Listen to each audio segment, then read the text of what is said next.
বাবা কি করতেছো? সাইকেল মুছতেছো? সাইকেল ধুয়ে দাও।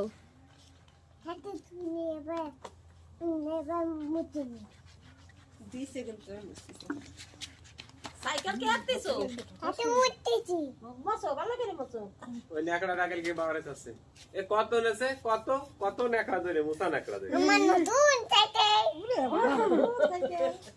বাবার কাছে 5 টাকা আমার কাছে কত নিতে কত কত এই ভাঙা কত আর বাস্তা বেচতিছে। বাবা এই সাইকেল কয় টাকা? টাটা আমি 1 টাকা দিচ্ছি, এই নাও, এই নাও 1 টাকা। এবার আমার সাইকেল দাও। না আমার সাথে তা আমি তো 1 টাকা দিছি, আমার সাইকেল দাও। বাকি তোমার টাকা নেব না। আমার টাকা নেব না নেও বাকি টাকা নেব না।